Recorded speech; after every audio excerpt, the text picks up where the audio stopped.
Welcome back, everyone, for another episode of Full Throttle. This week, we have Corey Whetzel from Kaiser, West Virginia. Welcome to the show, Corey. Hey, what's going on, guys? Thanks having me. It's pretty cool. No problem. What have you been up to? You been busy? Yeah. Work, then the secondary job of working on go-karts. Not only got me to worry about, got two junior drivers that I help out, and then another adult driver that just started racing this year. So actually got three other karts in the shop too, trying to help, and then obviously helping Bryson out up there too when I can. Yeah, it sounds like a busy schedule for sure. Sounds like a lot of responsibility too. It Um, is, but it's fun. that's good.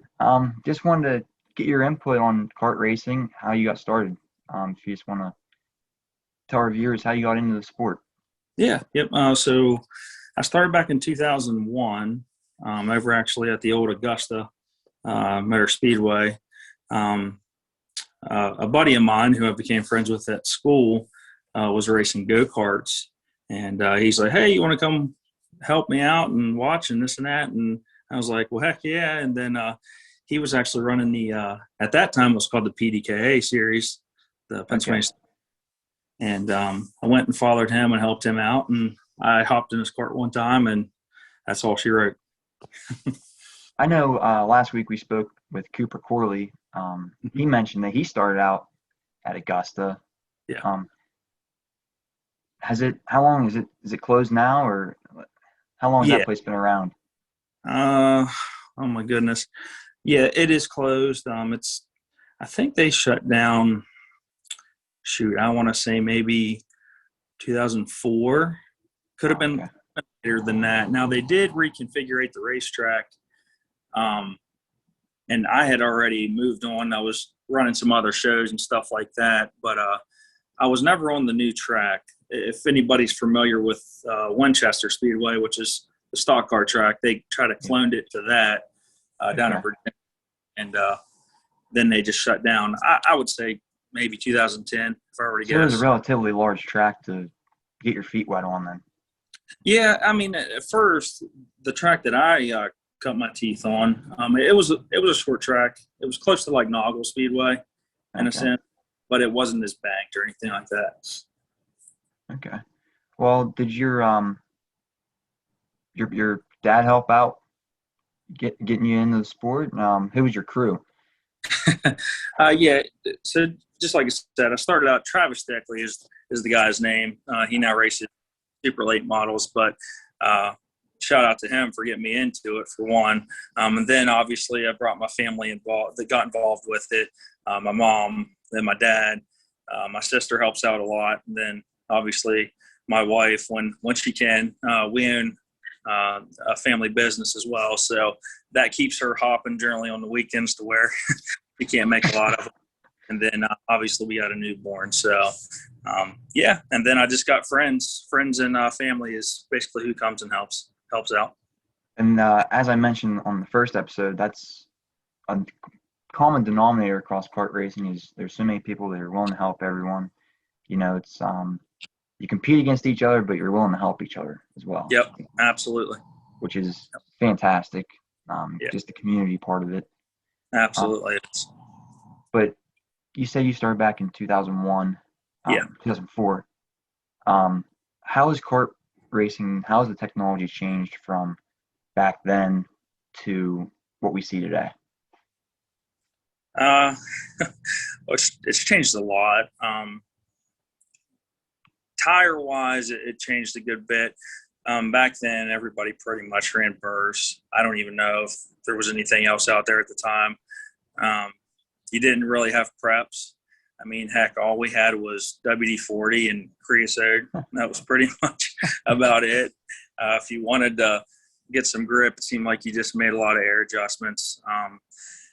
Heck, the chassis, a lot of them, they didn't have front end adjustments or anything like that as they do now. The technology with them just in itself has grown. And engines, it was just a flathead back then. That's all there was. There wasn't an animal, anything like that Predator, L206s. So, yeah. Wow. So you mentioned like non having a non-adjustable front end. Do you think that made or created better drivers as opposed to today, or do you think it had any play? Yeah, I mean, I can see both points of it.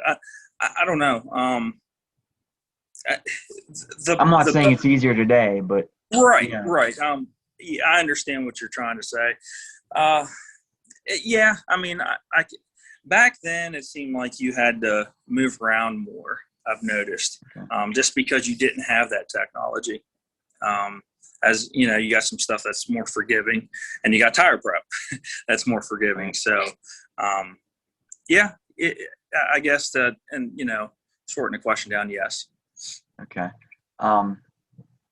As far as chassis go, like today, there's different size tubing.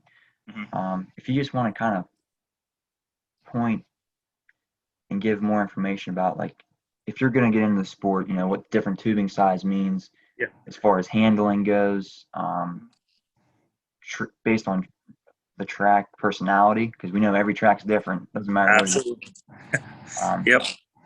believe it or not, dirt is different in different states, Yes, it um, is. and it reacts different to different chemicals and tires. But just kind of touch base on the different chassis types out there. Yeah. So basically, what I'm pretty much aware of, you got what they call a big tube and a small tube. A small tube is generally like an inch and an eighth frame. You see more like of a junior driver on that, or a Saturday night driver. Big tube, you'll generally see the adults on it, just because it doesn't flex as much, and you'll see more guys on a big tube, generally running state races and all that stuff. So yeah, it's all with flex in the frame. Right. So if you were going to recommend to someone getting involved in the sport, say they had a junior driver, so you definitely recommend going small tube. You mentioned the different motor classes and engine classes today. What is one of your favorite classes to get a junior involved in? Clone, honestly, if you can, never hurts, I guess, just to start out with Predator. I'm not a huge fan of Predator, but Clone seems to be the most of what everybody has right now, and it's still not crazy expensive. And Yeah. the rules, they're pretty much set in stone. So just within generally like AKRA up in our area, you got NK down in Virginia and stuff like that. But yeah, I would recommend Clone. I know a couple weeks ago you just achieved another big win at Yeah. Liberty Raceway. I think it's Raceway Park. Is that correct? Yeah, we went down to Liberty, Kentucky for the Heartbreaker down on Valentine's weekend at Liberty Indoors. Man, it was about an 8-hour trip for us to get down there, Wow. but we just wanted to go down to get some experience and just check it out, honestly, to get notes, because more than likely our goal is to show up again there at the end of this year for their New Year's race, but or possibly Thanksgiving race. I'm not sure yet, but man, what an awesome trip. Awesome area down there. A lot of mom and pop stores. Nice part of the region. But yeah, I wanted to go down there and get a solid top 5, and we ended up coming out with a win in Clone 425. Clone 400, we actually we ran well in the feature. It's just my throttle stuck in qualifying, and I ended up having to trail brake a lot in qualifying. So yeah, most people don't know. I started 15th, came up to 8th, and then got tied up in a little spin with a guy and came off. And I told my crew there, I said, listen, we got something for this Clone 425 race. And, we fell back to 3rd early. I got back up to 2nd, I think, with like 10 to go. And with 5 to go, we ended up passing the leader for the win. So, the guy actually, he was from Indiana that I beat. He was just down at Low Country. I think it was the weekend before New Year's weekend. He went down and won everything down there. So a lot of stiff competition, a lot of fun, and man, it was a really good accomplishment. I was pretty happy about that. Like I said earlier, congratulations on that. I can only imagine the feeling. Yeah, it was nice. Big. Yeah, absolutely. It was nice to. That was an easier 8-hour trip going home. That's for sure. I bet. as I mentioned, that was an indoor race. Mhm. Are there many of those around? If you're going to get into karting, like, would you recommend someone to run only indoor? Is there enough of those tracks around Um, up on a budget here, from a budget standpoint for someone just getting involved? You know, not having to travel. yeah. I mean, up here, there isn't really anything. Crap, I forget. Keystone just had an indoor race at the beginning of the year. We did not miss that, or we missed that one. But generally, stuff like up in this area over the winter, it's indoor. It's all concrete, which is a totally different ball game. Just setting the cart up and stuff like that. But no, generally got to travel to do anything indoor that's dirt, and that's obviously why we went down the road. So, Do they keep up on the track prep pretty well? yeah. Actually, the track wasn't in bad shape at all. Wasn't rough, any bumps or anything like that. They wetted the track down that Friday night, and it was really cold. It was really cold that weekend. So the prep wasn't too crazy. I think the high was 24 degrees when we were racing, but Wow. it was track actually came together really well, and it got pretty hard. And just read the track right. Wow. Yeah. What's one of your favorite tracks in our area Okay. that are operating now, full time operating? Okay. Um, Noggle is definitely one of my favorite places to go. If anybody's not familiar with that, it's a track just right outside of Pittsburgh, right on. It's pretty much close to the Pittsburgh airport. It's a small track. It's a bull ring. I'm a fan of small tracks. I cut my teeth on small tracks. That's why. It's banked. It's nice. It's smooth. Always is.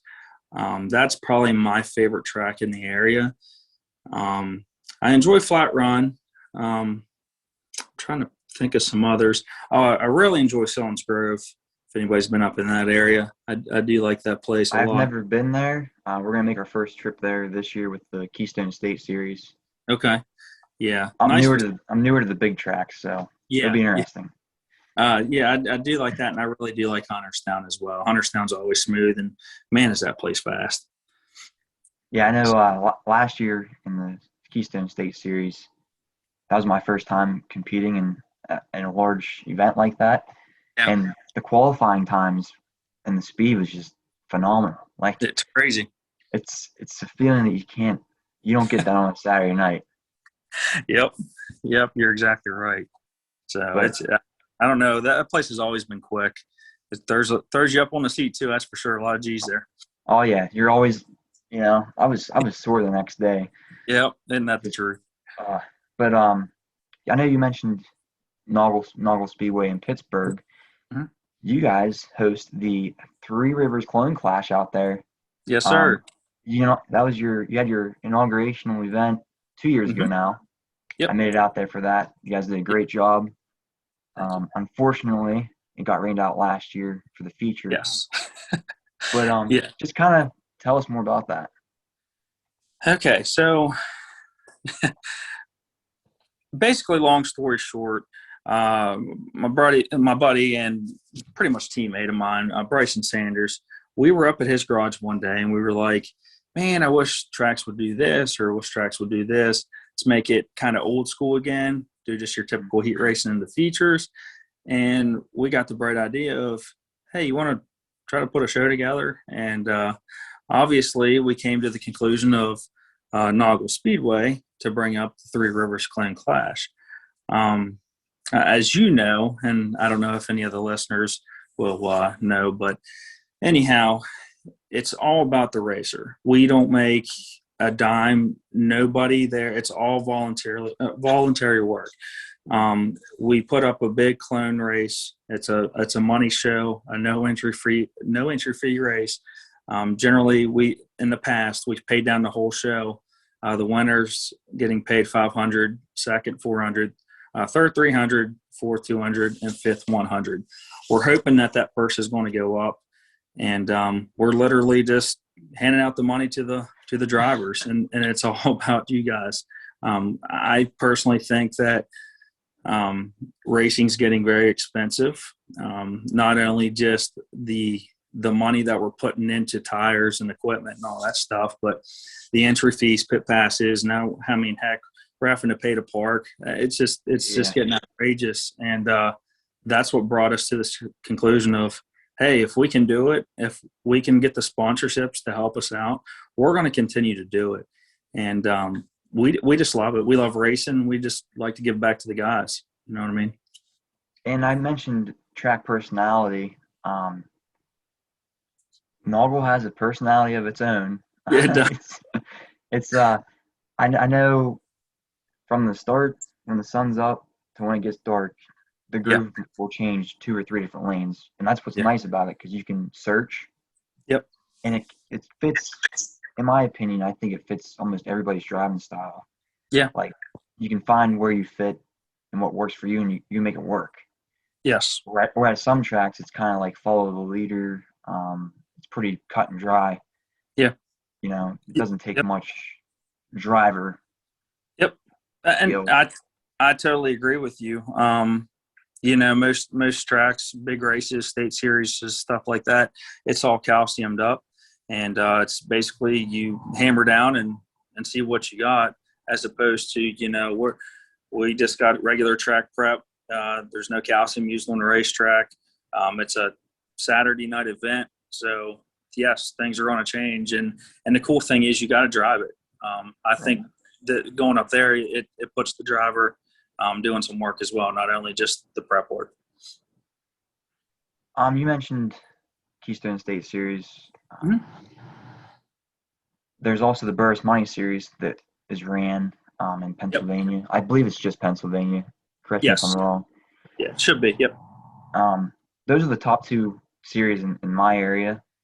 Out of all the series that you've participated in, what is your favorite so far? Honestly, I'm not sponsored by either, so. No. Yeah, no, exactly. Give us a real answer here. Yeah, no, and I will be. Honestly, my favorite series that I've ran has been the Rush Touring Series. It's no longer a series. We did follow that for, was it 3? I think it was 3 years, 2 for sure. What I liked about that series was you came in and it was all Saturday night shows. It was a 6-race series between the states of New York, Pennsylvania, and Ohio. And you never went to the same track twice. Generally, the finale was actually at Red Rock, but it was just you went there and it was just a Saturday night show that was never the track never had calcium on it or anything like that. And you just had to always prepare and on whatever tire you may be on. You know, you might need a tire that needed goat and was punching 30, or you would go to a track to where you needed a tire punching, 50, 55, something like that. So I liked it personally just because of that. You always had to prepare for each racetrack, and you didn't have to go to, a track multiple times. That was really cool. That's no knock on any other series. That's my opinion. The Keystone Series, obviously, we ran that this past year, and a lot of really good talent. But it's tough in any series. It really is. Right. I like you mentioning a lot about tires. That seems to be the main thing to it now. It's not just whoever has the best motor or best driver. It's tires. And some people even hire people to do tires, which it's unfortunate, but it's like what you have to do if you want to compete, unfortunately. Yep. But I like the fact that the Three Rivers Clone Clash gives that throwback feel. Old school, like you said. Like I said earlier, you guys do a great job of promoting, track officiating. It's always top notch. Right. And you guys you have a nice family environment too, which well, it's lacking in some places. It is. And honestly, I'm glad you said that. That's another reason why I guess we wanted to do it too. We feel that as well. I mean, just like I said, I've been doing it since 2001. And then back then it was just, there was more, I guess, the friendships are there. I'm not going to say that that's went away, but the good times of just the good old days, you know, getting the boys together, having a good time at the end of the night, goofing off and all that stuff. I think we are missing that. And that's something that we are trying to bring back. That's why we try to do like cornhole tournaments if we can, if there's involvement before the race, getting guys together. We try to promote guys camping up there. We had several people camp this past season or race up there that we had. And it's just a good time around the bonfire playing cornhole, just BSing, you know, having a good time with one another. And that's the feel that we're trying to bring back to. I talked to Derek Long a couple weeks back and asked him about different driver names, and there's a big difference between going to a state series race, you see all the names there, and then you go to your local race on a Saturday. Right. The environment's completely different. Competition for sure. I feel like, you know, there's a different atmosphere. I feel as there is. What's one big name that constantly stands out all the time? You see it and then the entered and you're just like, oh no. You're gonna get your butt handed to you. Before once I growing up and stuff, it was the King, Mike Dickerson. That's the one name that you saw. I mean, we used to go out in Fairmont Speedway, which is on the other side of Morgantown, West Virginia. They had a Thunder Nationals race. It was I think 4 races, all 1,000 to win. And when you pulled in, you're like, well, I guess we're running for second. That's just what it felt like. Nowadays, Missy Ford obviously is a big one. You got the Keisters, Tyler Brown, Jonathan, you know, TJ Reed is just big crazy. One down at Charlotte this past week. Shout out to him. He's crazy good on that buggy too. There's a lot, man. I mean, you got the Koake and the Rockies, those guys. The Cat boys are just stupid fast at both Burrs, Monty, and Keystone. A guy that I personally have always looked up to, and I've always been around him. He's actually my engine builder now, Andy Kirby. He builds Templar chassis. He's been fast ever since I saw him. So if that's a name that would probably be my number one name that I would think of as, shoot, man, that guy's been good since 01 to now. It's like seeing Dale Earnhart on the scoring sheet. Right. You don't want him behind you. Right. Isn't that the truth? So, now, I mean, honestly, and that's no knock to anybody else, but Andy Kirby's definitely probably at the top of the list. And like I said earlier, you know, even though those guys are top-notch drivers, they're always willing to help you. You know, they are. They're not going to give away their secrets. But yes, they'll help you and point you in the right direction, what you need to do. Just kind of close things out. What's 2 more things before you go? Okay. Advice do you give to upcoming drivers, young or old, that you can relate? Yeah, it's nice knowing that, you know, I got 2. The one's 8 and the other one's 11, I believe. So I always tell them before they go on the racetrack, one, we'll generally walk the racetrack together, and I'll just try to show them the lines. And I always tell them, don't be afraid to ask questions, because that's how you're going to learn. It seems like people are afraid to do that now. It's like they're almost embarrassed, but you can't be. And the other thing is just have fun. If you're not having fun, then what's the point of doing it? You know, Right. So we're all there to win. Don't get me wrong, and that's what we want to do. But for the young guys, just go be a kid. Go have fun. Go make friends at the racetrack, and just enjoy yourself. Yeah, absolutely. What's your end goal for this season? What's your goal set in stone for this upcoming race season? Lots of wins, top 5s, consistency. Yeah, I mean, I will break the news to you. We are not going to run the Keystone Series this year. We'll probably hit a few. We're just the focus is we're just going to hit in money shows of wherever we want to go. If we want to go to Ohio out, for the Midwest of Champions race, which that's our goal. We're planning on going out there for that race.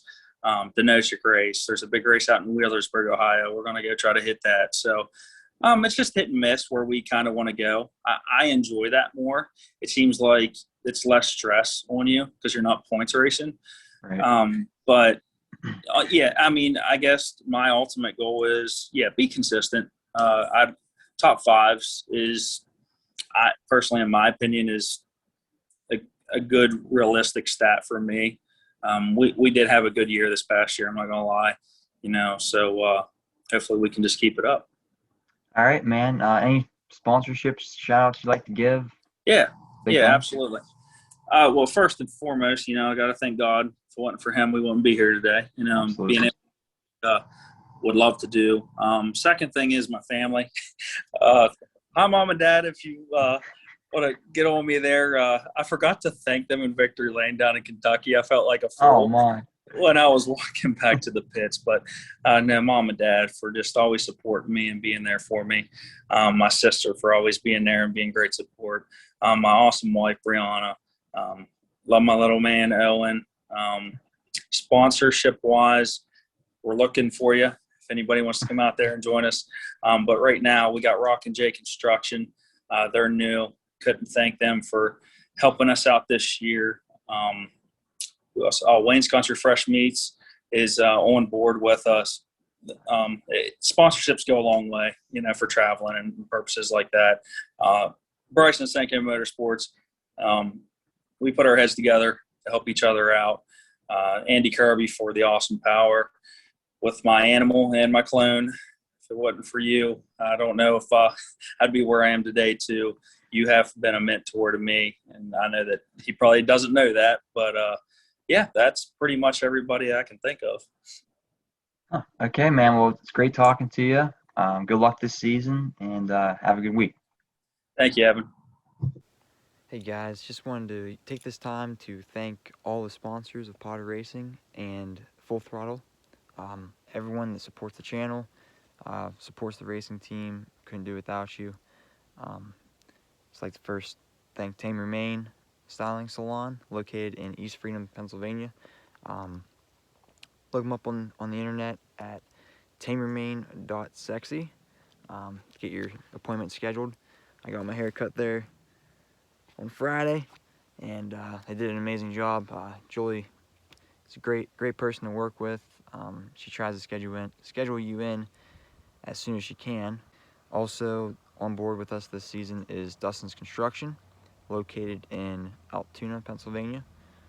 So thank you guys for everything you do for us. It means a lot. Racing can be expensive at times, and it's always nice to have sponsors there to support you. Also new this year is A2W Seasonal Services. Andrew Whetzel over there. They're just starting up their landscaping business. So I'll post some links in the description to their web pages, and so just go check them out on Facebook, their website, for any of your landscaping needs. Also sponsoring us is Twin Cycle. John Lansendorfer down at Twin Cycle is a great guy, always willing to help you out. So for any of your motorcycle needs, it's springtime, so you're going to be getting your bikes out, get them tuned up. Just give John a call down at Twin Cycle, also located in East Freedom, Pennsylvania. Just go check him out. As we attain more sponsors this year, I'll be sure to put them in here and give them a shout out. Have a good week.